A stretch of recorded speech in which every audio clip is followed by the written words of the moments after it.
All glories is Jesus.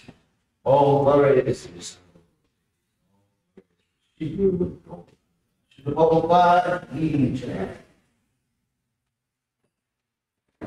okay. A little warm up. So what we're going to do is continue with our discussion about diagnoses, which are one of the 4 blocks of communication. And that's all we're going to talk about tonight. Diagnosis. So we'll get a little flip chart here. Something to mark on the flip chart. I am not a good scribe. So I want us all to brainstorm right now and come up with different names that we call people, we have negative names we have. Anybody can come up with something? I'll start. Idiot, that's a good one. That one's already taken. Yeah, right. What about Timon? Rob Charleston? Come on.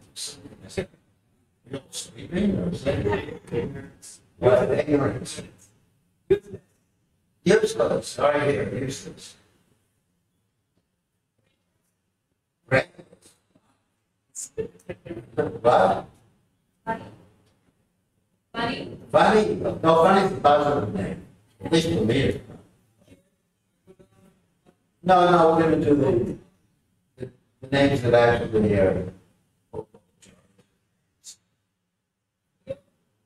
What? Fear. Fear? Fear. Fear? Oh, yeah, fear. Mad. Lazy. Lazy. What? Nonsense. Nonsense. Nonsense. Nonsense. That's a big one. Yeah, nonsense. What? Oh, nonsense. Rest. Rest. Oh, rest is a big one. Actually, it's interesting that in America, the word restful is a cute word. Like if you call someone a restful, it's cute professional term. So I learned the hard way it's different than in India. This one time I was with some Naxalites. You know what Naxalites? Communists, and just said restful. And I almost got killed. So, so restful, you must have more. Yeah.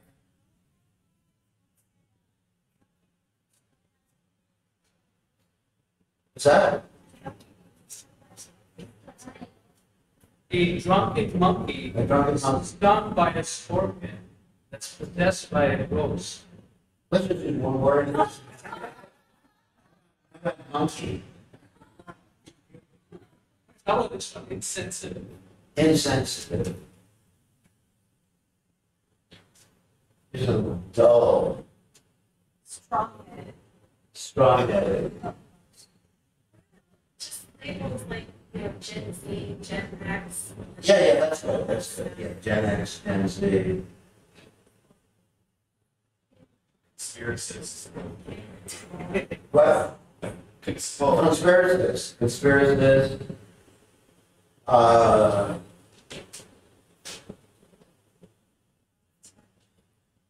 How about woman, or man, RPG? What's that? Out of your mind. Out of your mind. Out of your- It's noise of person. It's a white noise. Inhuman.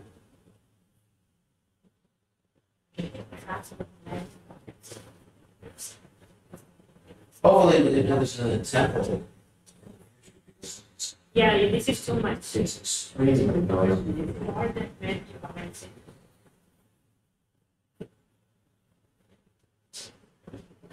It's maybe a father to We cannot even turn it off. This is all kind of Oh, centralized. it's all central. Yeah. There's no zonal control.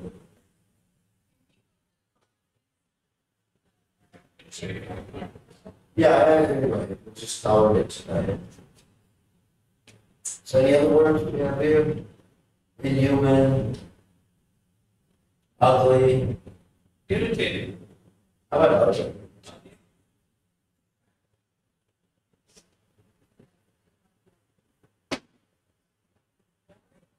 Boring, Snob.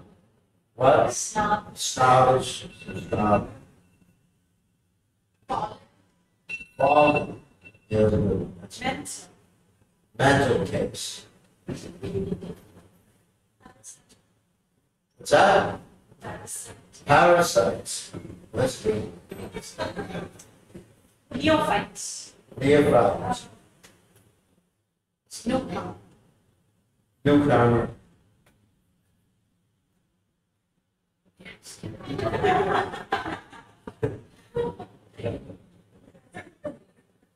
Neophyte, yeah, neophyte.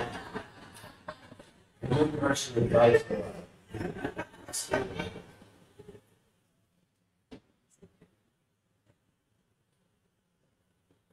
Okay, any more? We still got it. Okay, is it?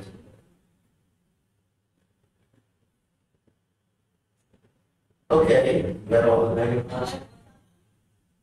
What's that? Dummy.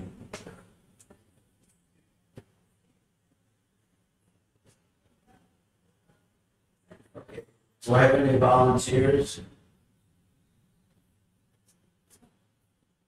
Anyone want to volunteer, come up for a second? Okay. Okay, let's you come up here. So I'm going to, what's your name? Amma. I'm going to call names. Yeah. Well, I'm going to see what everyone's responses.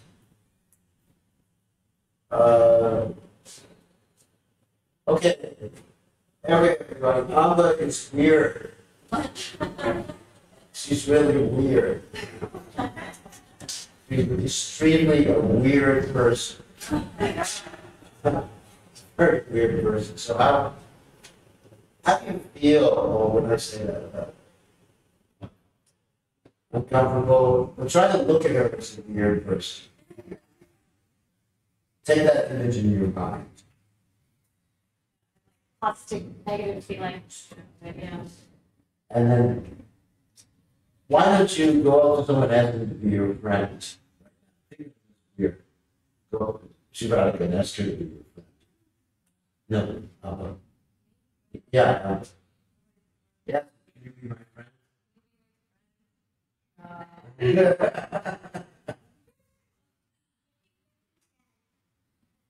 Like, right. Yeah, no, that's right. You don't have to be any.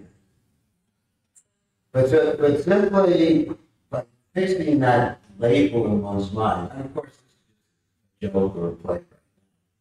But if you actually hear this again and again and again, then that label sticks. And so what we do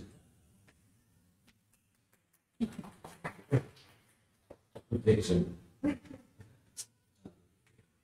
No. So that label sticks. Now, how often do we do that with each other? Quite often, isn't it? If you think about it, that we generally, and there's also a positive, let's go over those.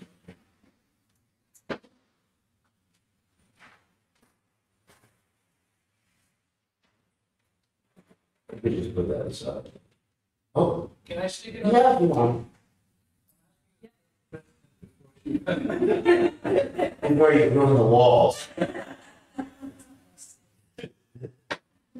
So, let's think of something positive. Intelligent. Yeah. Funny. Intelligent. What? Happy. Creative. Quick. What's the one? Smart. It's hard. Smart. Yeah. Kind. Amazing. Amazing. Humorous. Humorous. Advanced. Advanced. Beautiful. Pure devoted. That's it.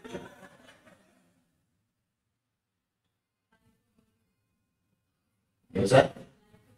Likeable. Beautiful. Not for us, yes.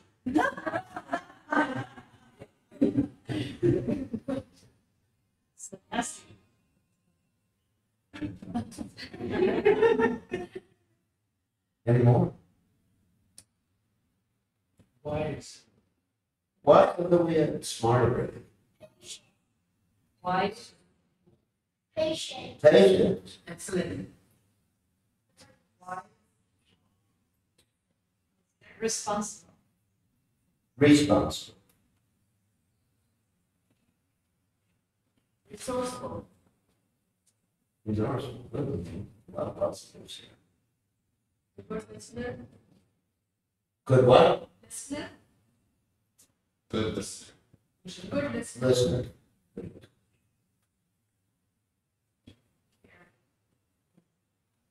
Caring. Caring.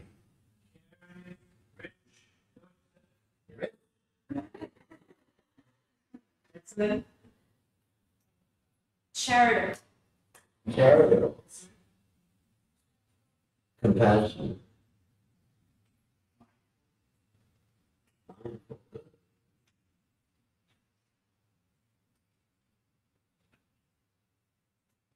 Austere. Austere. Is that possible?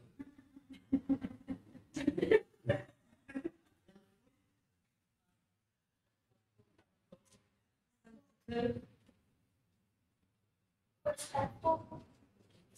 Wow.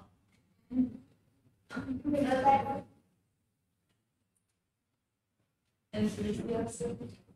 Enthusiastic. Yes. Ambitious. Christian conscious. That's another one.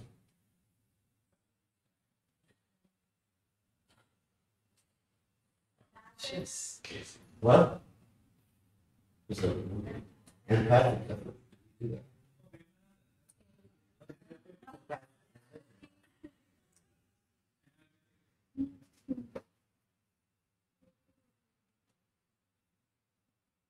Friendly.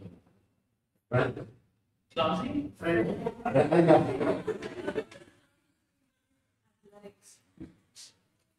Cheerful. Fearful. Devoted. Devoted. Devoted. Devoted.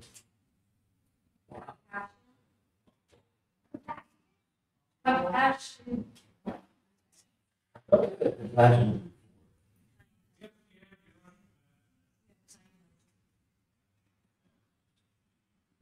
A good friends. Whoops. Didn't read right those days. Far more positive than negative. That's pretty good. You're a good group. So, what I'm trying to illustrate, not that negatives are necessarily worse than positives, and positives are negatives. What we're trying to illustrate is that once we use that, we disconnect from the person, even a positive one. If we see someone, let's say we use the term pure devoted, then we see everything they do as perfect.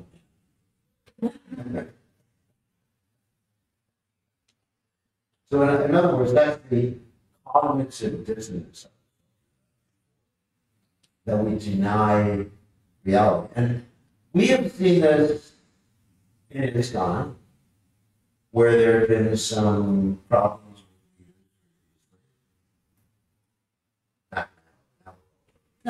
So, where people blindly follow, Prophet says in the Bhagavad Gita, that blind following an absurd influencer, the one has to always keep their sense of judgment rather than seeing through these labels.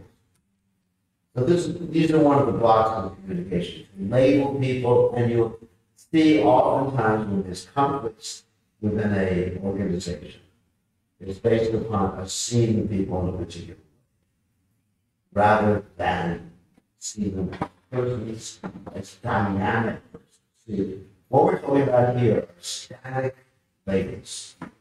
Static means they don't change. Dynamic means changes. Like someone called your brother stupid, right? So is he always stupid 24 hours a day?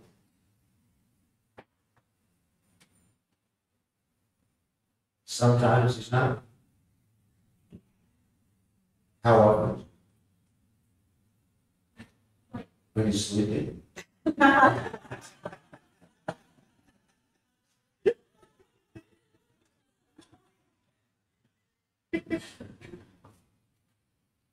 No, because sometimes he may make a mistake. You ever make a mistake? There's only one time in my life I made a mistake. Is when I thought I made a mistake. That's the only time. That's the advantage of being a guru. You don't make mistakes. You don't have imperfect senses. You don't have tendency to cheat. You don't make mistakes. You're not an illusion. So even the label guru is not the label to see people through that lens. So the point is that you're all dynamic person. Sometimes we make mistakes. We're not static person. And the interesting thing is that when we use the verb to be and refer to someone, like you are this, you are that, then that imposes naturally. So there have been some sociological studies of cultures and people speak specific languages where they don't have the verb to be in their language. Those are called process languages. And in those cultures, there's less violence. Interesting, isn't it? Much less violence. You can't. I probably would say something. Give the dog a bad name. Heard that expression before? Give the dog a bad name. So, this is a big problem in our developing relationships, these labels. There are other problems too. We have these 4 Ds of discommunication. Another one is denial of responsibility. Let's briefly go over that one in a couple of days. Denial of responsibility means that if you make some mistake, then instead of saying, making some excuse, well, devil made me do it, like the Christians say, devil made me do it. Or we say, Maya made me do it. Why did you make a mistake? It must be Maya. No, not the only mistake. I remember this with Prabhupada. Someone made a mistake, and they just said to Prabhupada, I'm Prabhupada, and really demanded that they would correct the mistake and also own. So it's a denial of responsibility. And really, people deny responsibility or even fight between 2 kids, you know, he hit me first. Yeah, he started. Do you ever do that with your brother? No. Okay. So he hit me first, but you hit him back. So there's this whole, you know, you did something wrong, it's called a tit for tat, and I'll do something wrong. So that's called denial of responsibility. So these are 2 of the blocks of communication. I'm going to go into more later on. But particularly, I want to mention some of the things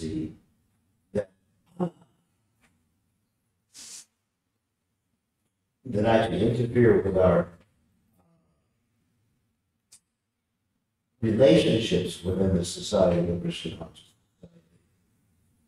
So there's 2 types of culture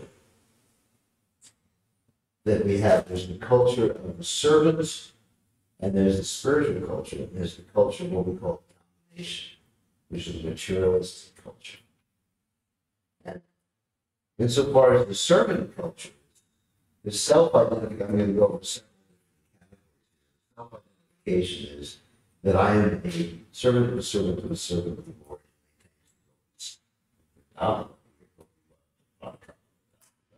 Dust. And the opposite of that, even within a spiritual society, is that I am the controller, I am the enjoyer. Like you find people who take this decision. I have one of the chapters in my book, Empathic Communication, deals with that. That the chapter is called, if you go to Lanka, probably that expression. And what does that mean? That when people get a position, what's the power for us? And absolute power for us. So we've seen many times in this sky and other viewing from these things, that when people get a particular position, whether it's guru, it's not everybody that's people with positions succumb to these particular problems. But when people get a position, it goes to their heads. And again, there's that diagnosis. They identify with that. But, you know, I'm impressed that I'm president, or I'm in charge of this committee, or I'm the GBC. And then once that diagnosis is taken as a self-diagnosis, then one no longer is introspective enough to deal with others. So generally that self-diagnosis becomes, let's say, mixed with these ideas that I am extremely enjoying. So that's one of the cultures we'll call the culture of domination. Then there's the another cultural aspect of domination is that in the center of focus is Krishna's enjoyment, and the center of focus in the culture of domination is my enjoyment. Everything is meant for my pleasure. And then topmost goal of life, juxtaposing the culture of the servant with the culture of domination. The culture of servant is to reestablish one's loving relationship with Krishna and his parts of culture. The topmost goal of life is someone who is in the culture of domination, to dominate over others and increase their sense gratification. And there's something called an inner compass, where value judgments are based for someone who's actually Krishna conscious. The culture of Krishna consciousness is the value judgments are based on people's needs, and your own needs matter not. And you get joy from contributing to others' well-being. And on the other side, domination culture, you have moralistic judgments based upon who's right, who's wrong, rather than considering other people's needs. And then as far as use of language, we're going to talk about this in the Krishna conscious culture, the culture of servant, what I call serving the servant, we do connecting needs language. Needs means that we all have certain basic needs. And these needs are very important. They need to be fulfilled in Krishna consciousness. Now, what I mean by needs are basic human needs as well as spiritual needs. All of us need food, water, light, air, friendship, recreation, as well as the spiritual needs of self-realization, connection with devotees. So instead of concentrating on that, needs, taking care of our own needs and taking care of other people's needs, then we impose moralistic judgments, which we call criticism, demands, denial of our own responsibility, and we avoid this ownership of one's own feelings and actions. So the goal of education in Christian consciousness should be independently lawful devotees, and the goal of education for those who are opposing domination, good slaves. And the behavioral tendencies, just going over the different categories, is for devotees who are actually empathic, is peaceful cooperation for everyone's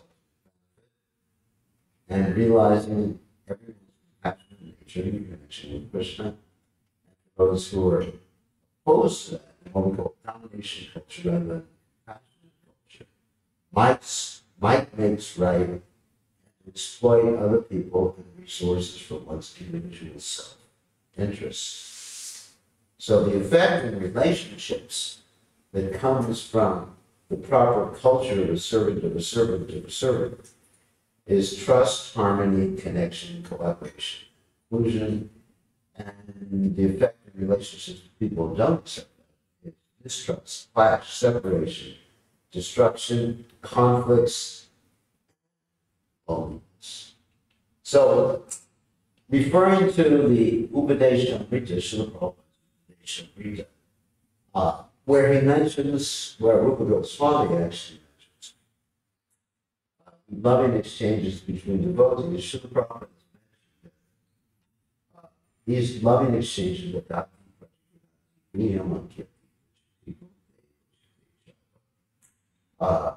giving prasadam, accepting prasadam, giving gifts, accepting gifts, refilling the minds and finding confidence. Hearing are the loving exchanges that actually help us advance Krishna consciousness and attract people to Krishna consciousness. So this is what we're attempting to present, this culture of loving exchanges, the culture of understanding our needs, the culture of understanding other people's needs, avoiding the impediments loss in achieving or so. Anybody have any questions? Questions or comments?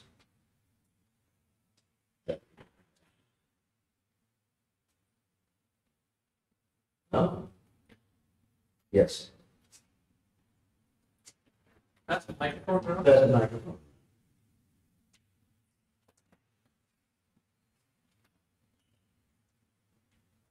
Hare Krishna Maharaj.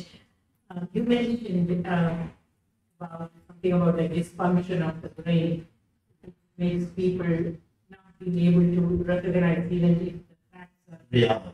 realities are in front of them. I don't know, over 50% of the people in this country seem to have an Dysfunction of the brain. dysfunction of the intellect. And also within ISKCON also, even in a temple setting, sometimes you see, the reality which is so obvious is not so obvious. Yeah. So, and is it dysfunction of the brain? The primary cause, which I pointed out at the beginning of this dysfunction of the brain, is the fact that people communicate with these labels or these images. When people communicate with these images, it actually causes sort of a disconnect or a short circuit. I mean, this is a biological fact. It causes a short circuit in the brain so that one actually loses one's sense of judgment. Or basically your logical part.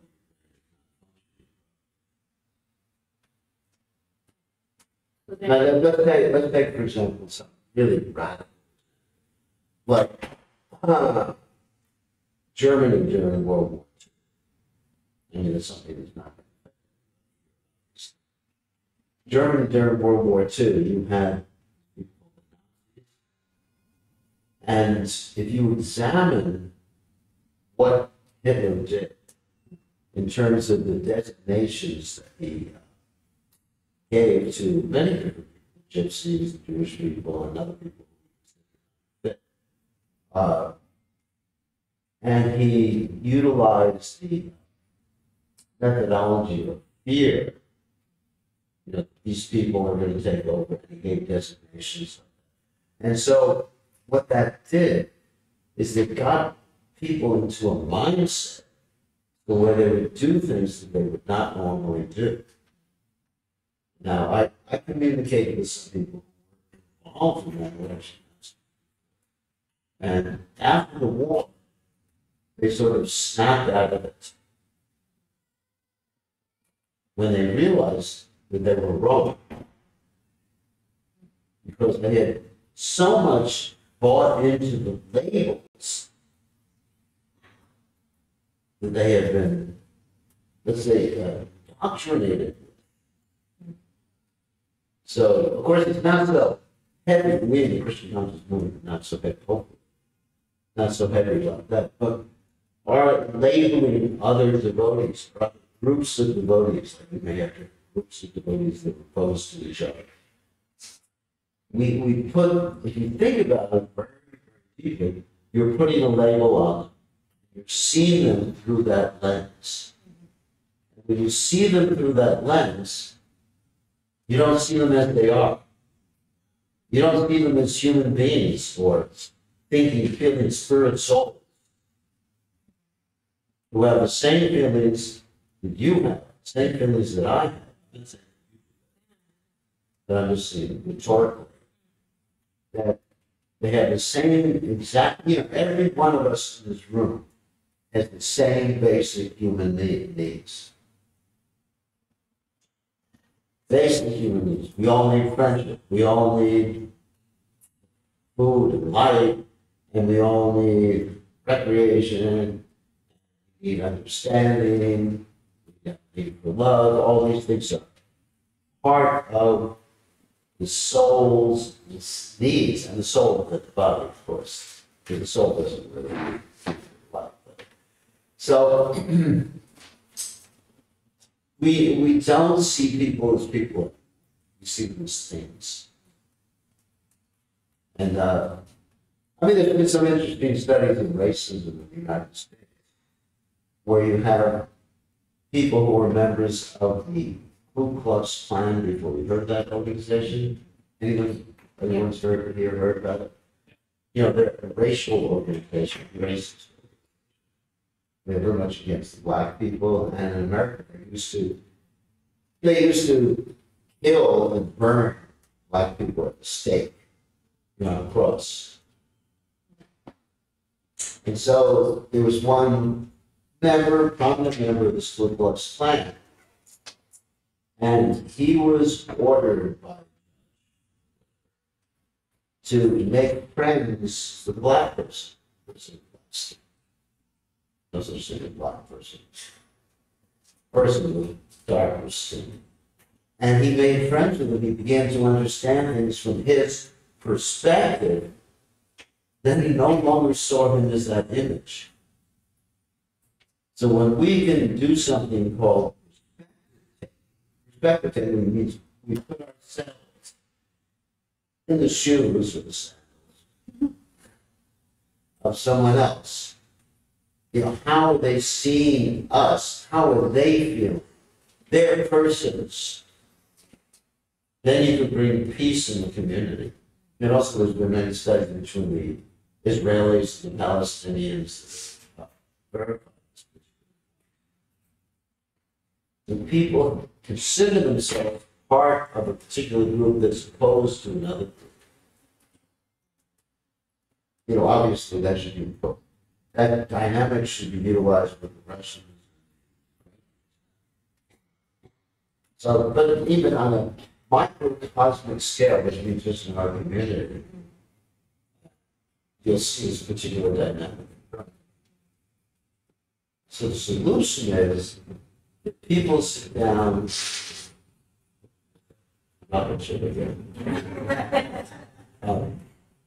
People sit down one on one and get to know each other, rather than form groups. Rather than label. So that ultimately that's the cause of whatever conflicts you may be having. Does that make sense? Yeah. It's us and them. Us and them. And also it's the reason we're not so effective in reaching out to people outside of the Christian consciousness. Like we mentioned before, that one of the negative designations we have is for karmics. So you tend to look at people who are not members of the Christian conscious movements, karmics, or demons, or rakshas, demons. And then you relate to them like that. Instead, I don't use that term, karmics. I don't use the word demon. What I'd say is that people who have not yet realized their Christian consciousness. We see everyone as a devotee. And of course, I'm not saying that we're all Uttamadhikaris now. But that's not the point. But everyone is a devotee. They haven't realized, they probably made the point, that Christian consciousness is just like waking up. So our business is to wake up people who have this amnesia, spiritual amnesia. The Bhagavad Gita states what Jeev Jagat, Bodha Chanda Bodha. Wake up, sleeping soul. And Prabhupada said Krishna consciousness is not an artificial imposition on the mind. It's a question of remembering who you are. Which in the Chaitanya Charitamrita said, Krishna consciousness is inherent in the soul. So it's a question of waking people up. So if we see people like that, rather than us and them, or these designations, and every religion has these designations. You know, you talk about the Muslims, you know, they have their kafirs, and the religion I was brought up in, the Jewish religion. we have so many negative words. You know, we have negative words for people who are not Jewish or ladies, people not Jewish or men. Shiksha, shegets, there's word. Goyim, these are all Yiddish words. And so that really divides us.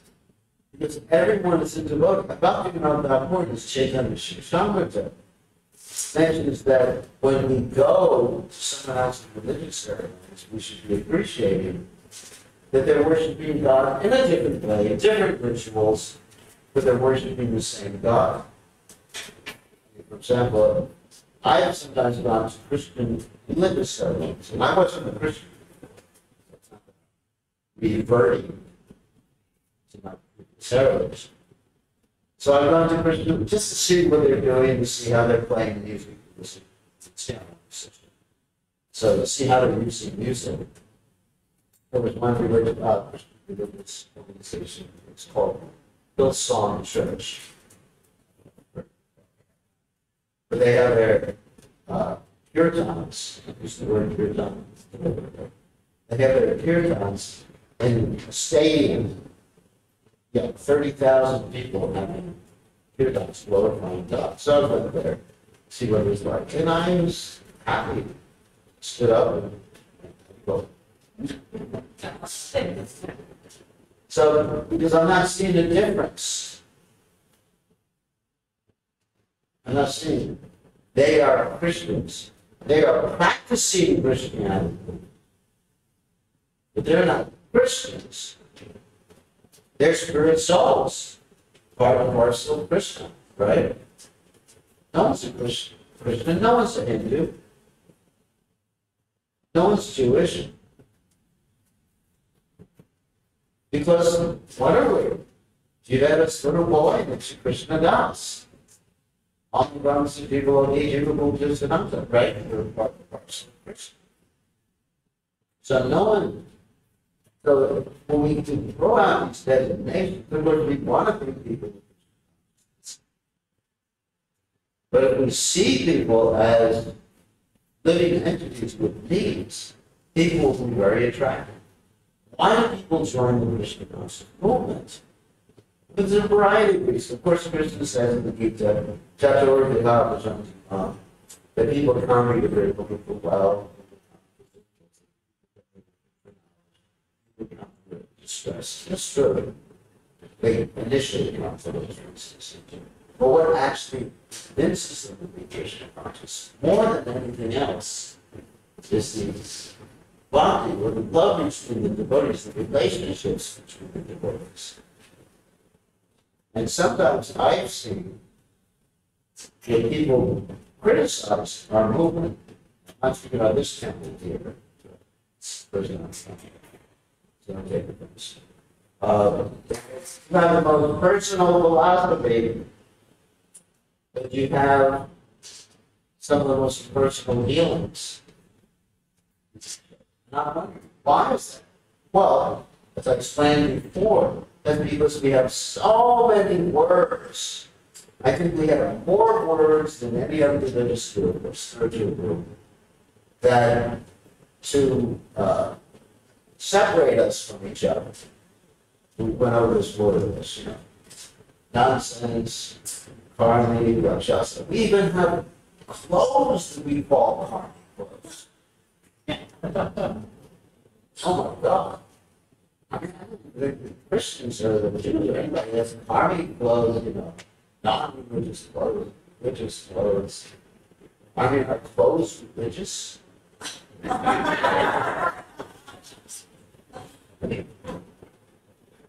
Think about it.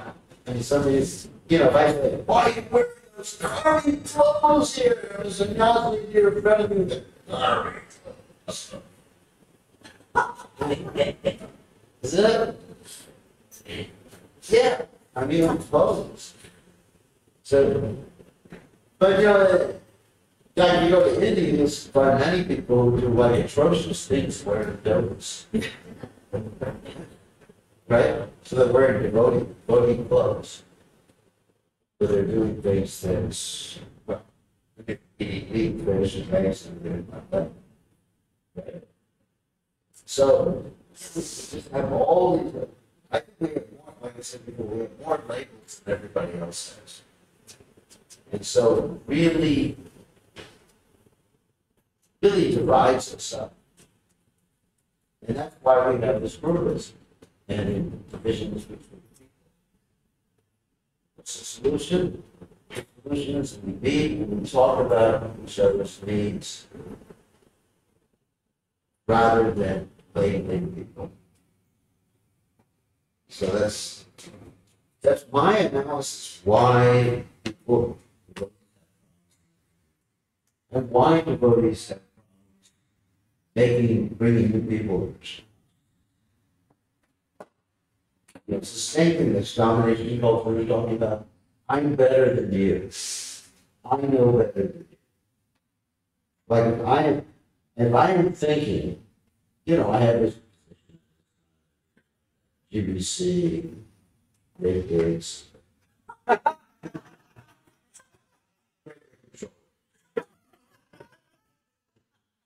What is that for? Great big control. So I have this position, and I think, I'm better than you. I'm being honest with you, I don't. I'm teaching something about Prabhupada's mercy, and research, and think that somehow I feel I have to communicate. But it's not me. It's I'm communicating something from my spiritual master. Maybe into something from psychology. But it's not me.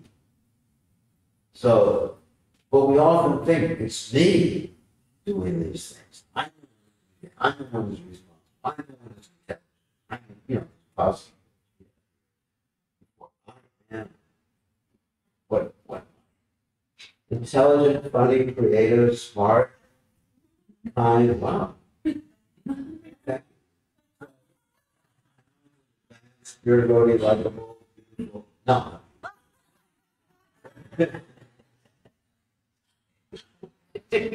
Patient, responsible, resourceful, good listener, caring, rich. And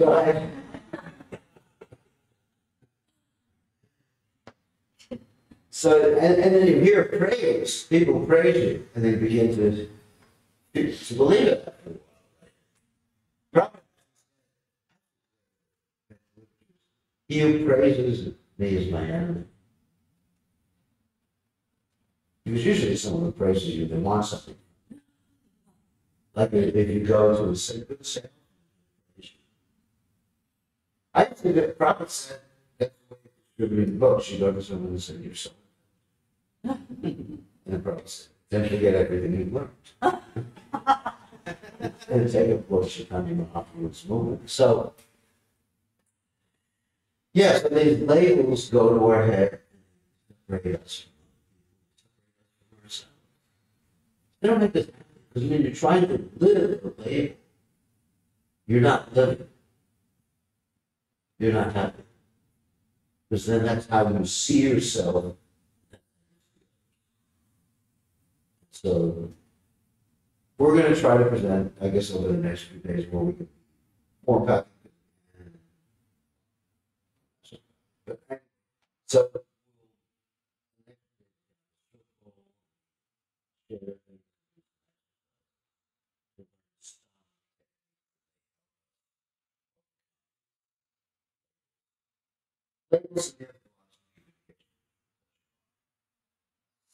anybody else? Yeah.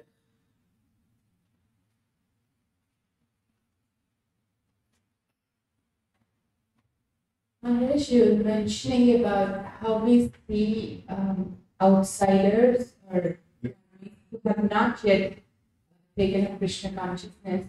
I'm actually seeing a different side, just would like to present and hear your thoughts.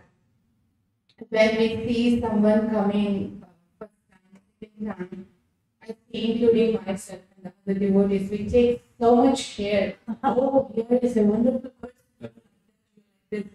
And once we see some seriousness and some commitment, oh, they're fine, they're supposed to do this, and we start expectations. Oh, you have been here for this long. Oh, you have been trained, you have been through this. How come you're not doing this? How come you're not doing this? It's kind of that. So, I know it's part of the devotee care. So I just want to hear a little bit, while we have the tendency, how do we see for ourselves and also others at different stages that they also need that care and nurturing? Very good.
Usually the have to language necessarily poses a demand.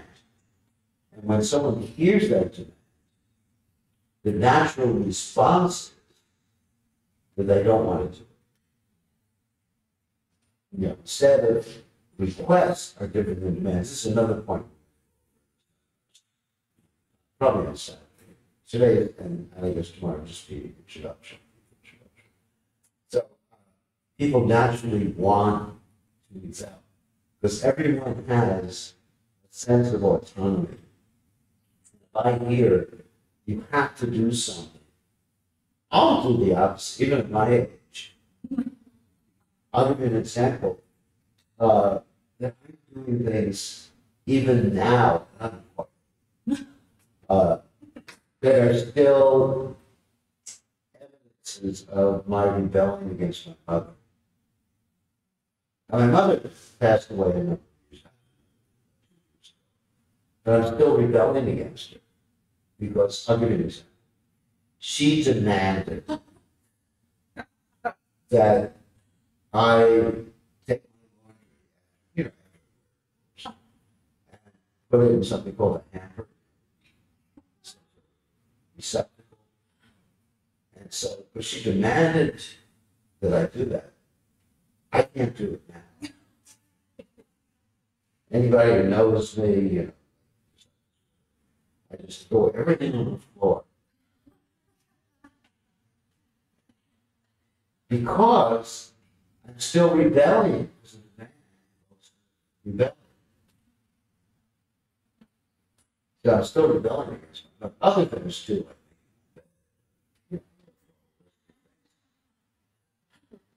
That because my mother was very demanding. I mean, it's more, we talk about ABCD. My family was something like that. Because I was raised in a traditional family. We can talk about this.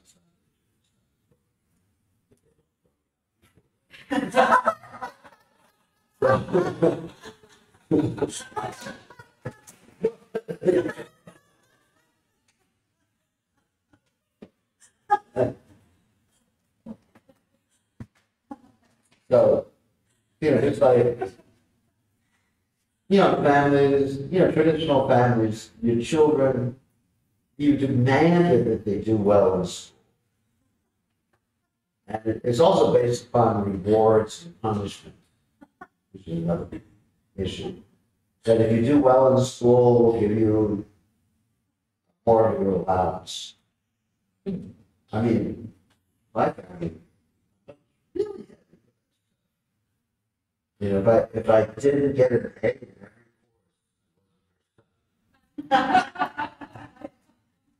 it's just like Indian culture. I actually had an ABCD.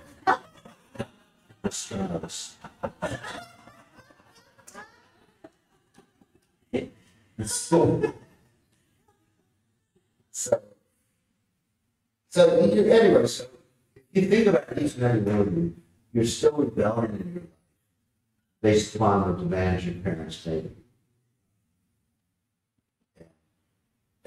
I mean, to live one's whole life in a state of rebellion.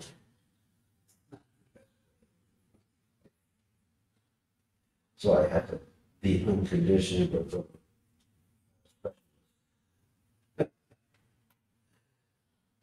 I even in Krishna consciousness, I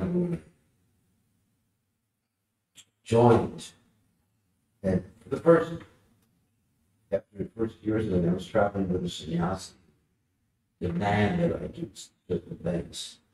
And it's just like, it's very traumatic. So instead of demands, you may ask, how do we deal with the voting? You're not the president.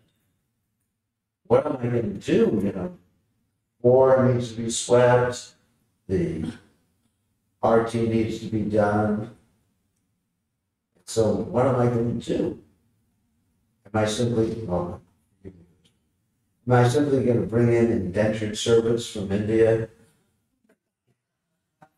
to the deity worship?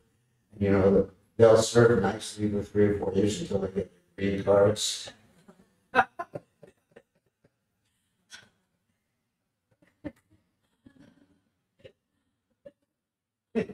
Indentured servant.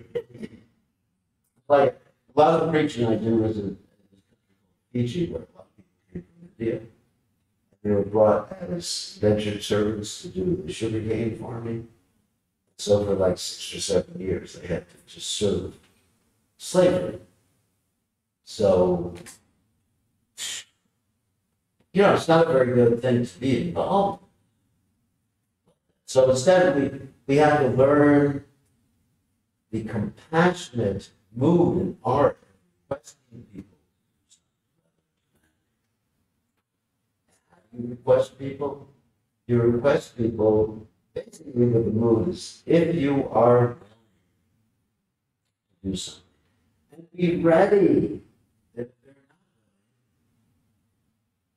they're not willing, to not react in, let's say, a negative way. And if they are willing, to accept it. Because it's all about, especially in religious organization, it's voluntary service. We want people to give them their hearts. I mean, we're bhakti movement. We're not a karma movement, jnana movement. We're bhakti movement. So, do you think Krishna's happy if someone's doing arti and they're just doing it because the temple president is demanding that they do it? You think Krishna's accepting that? I don't know. You have to ask Krishna. Yome Bhakti Priyachiti. You have to offer love and devotion. And so it has to be, even if you offer something with love and devotion and it's not done, I'm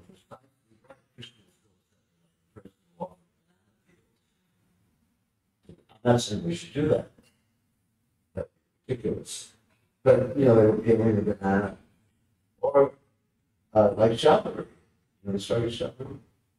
She was eating the fruit first and offering it to Lord Rama. I mean, that's highly proper. Yet when Lakshman tried to stop her, Ram chastised. He said that she's doing it with devotion. Just leave her alone. Ram accepted the fruit. So it's a big problem.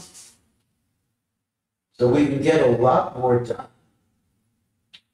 if we allow people to serve us. And that's what empathic communication is. Hearts, rather than demanding. Because demanding, they won't stay. He doesn't serve us for some time. So that's another block of communication.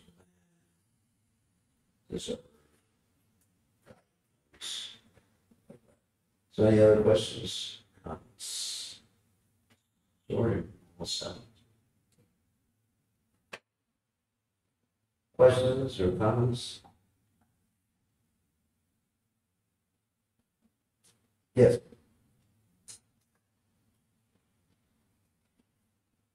Hare Krishna.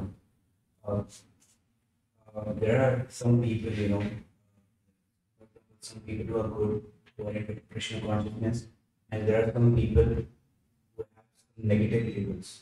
Yeah. Yeah. And people who are not Krishna conscious, those people tend to take advantage of the good people. In that situation, how should those people deal with negative people?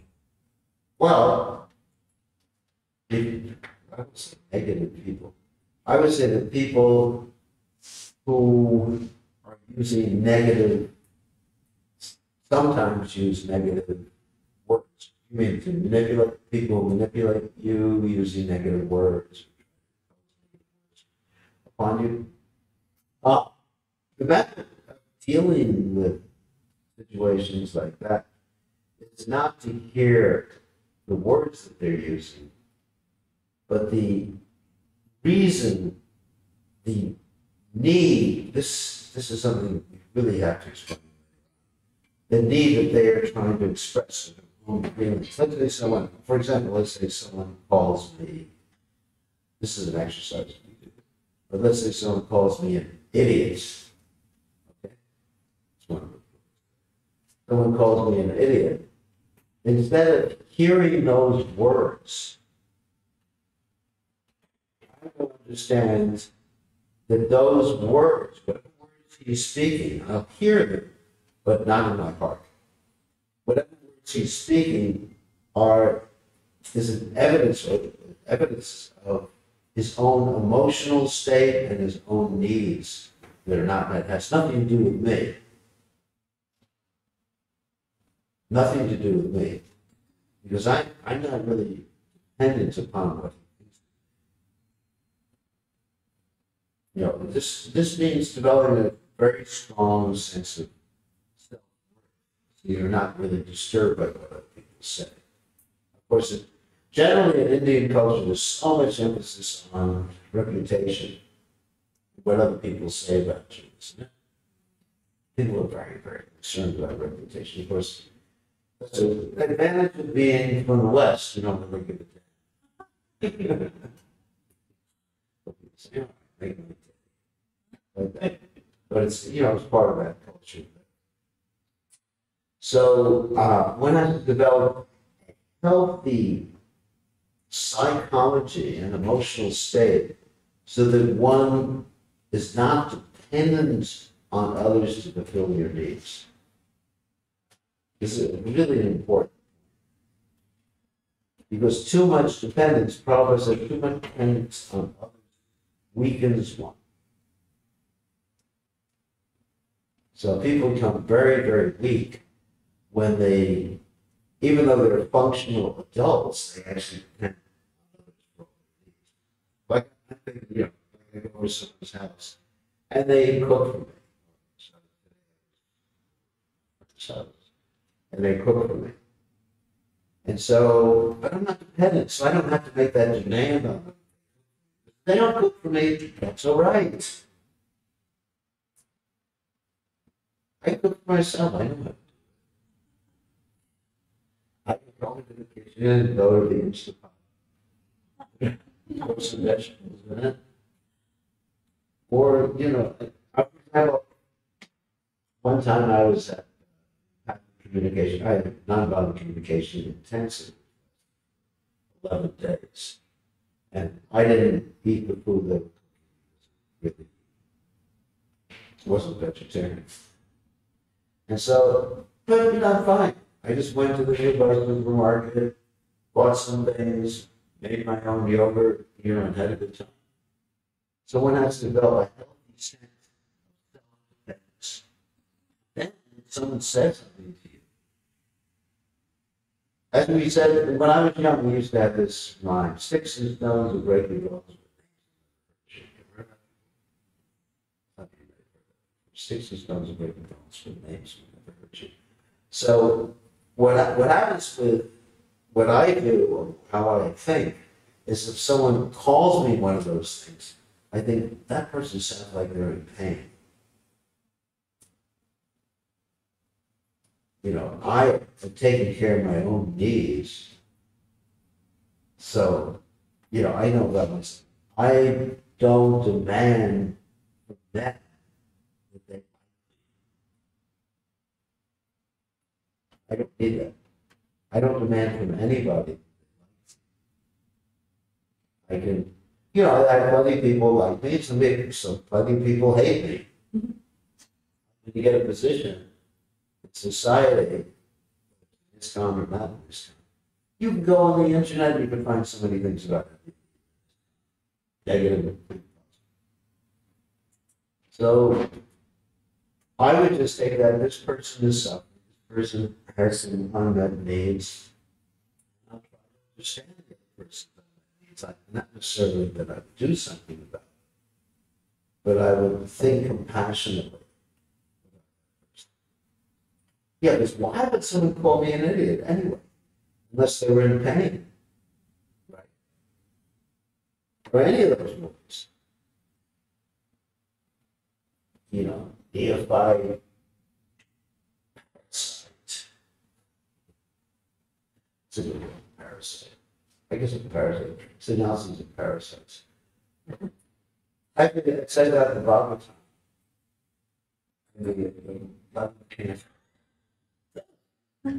There's a story of, the story about the Bruce, and there's this talking about the beekeeper. The bees would go out and work very enthusiastically to make all the honey, and the beekeeper would keep it all. Remember that? Compared to the sun. So I go to everyone's home. Whatever, I don't have to have a job. Working with you, and he was working hard today. He's going to have me paying the mortgage and everything like that. I just go to my home and I enjoy.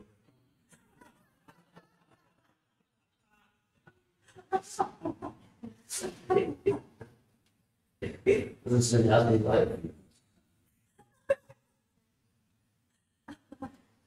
Isn't it? You're welcome, Maharaj. Once I have to wash my clothes.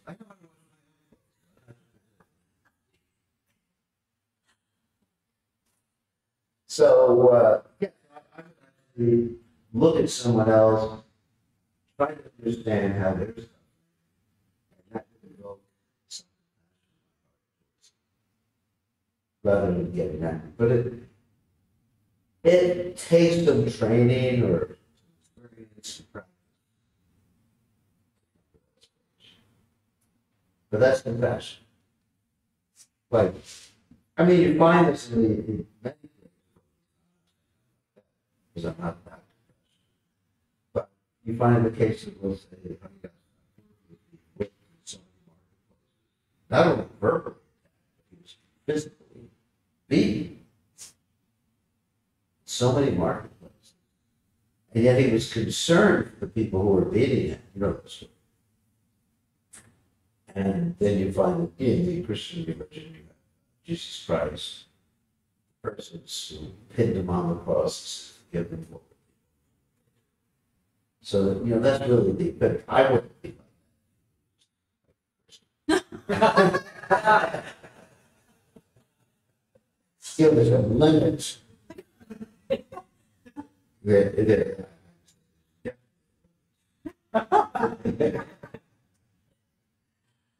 But, yeah. But, someone calls me a name. Yeah. Don't test it.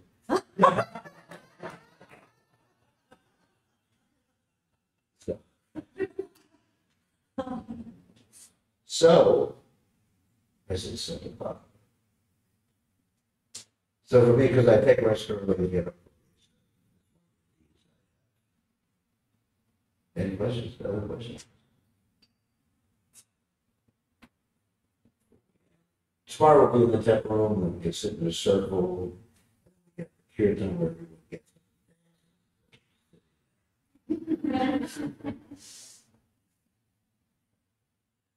So, all right. What are questions, comments, arguments, problems? Okay. Maharaj, so in the Shastra,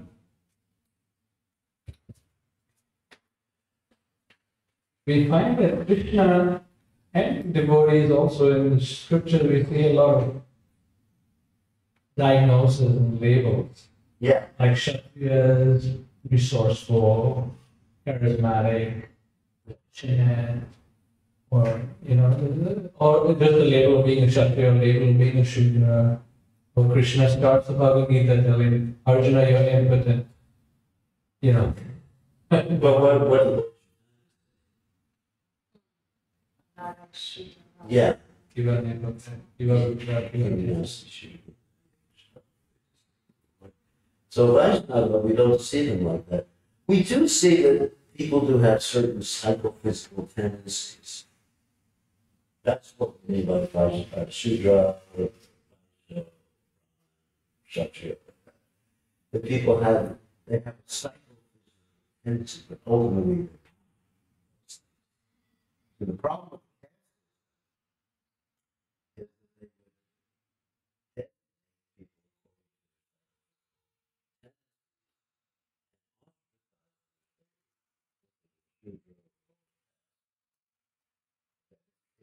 really, even in India today, how people discriminate against because of those labels.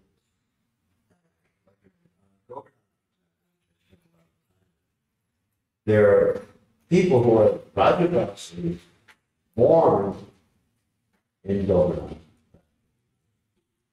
and they're not allowed to come to the temple. It's amazing. These are people who are Rajavasi, and they're not allowed to, because they're considered local cats. Amazing, isn't it?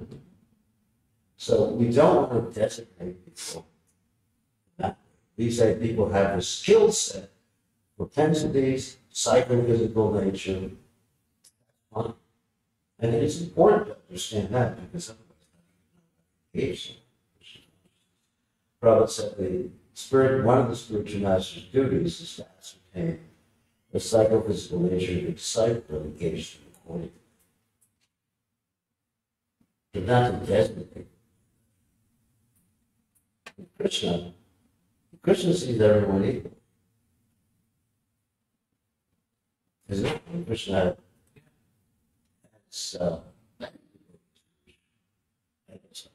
Shudras who have a tendency, and many devotees who are many people who are not devotees. So, yes, Varnashram is there, it's important, but not to think of people in terms of their caste, or in terms of their body. Is that okay? It's a practical adjustment. But when we get together in the temple, we chant, we don't discriminate against someone. Let's see the trouble. Right. And it's interesting. In this time, we actually pay more attention to the Vaishnavas than we do to the Brahmins. Think about it. Someone comes like it's very rich. then he gets the red carpet. Someone's a poor Brahmin. Well, here's some prasad. So it's interesting how because modern society, Islam, in one sense, reflects to a certain extent the modern society, which is a Vaishya society. America is a Vaishya society. So, if there's no other questions, actually, we'll see everybody else tomorrow. Tomorrow morning for Bhagavatam. That'll be online. It will be online. You are coming here, right, man? Yeah, right here. Some devotees can come, whoever can come. That's what I'm saying. All right, thank you very much. All glories to Srila Prabhupada. Srila Prabhupada, you got it.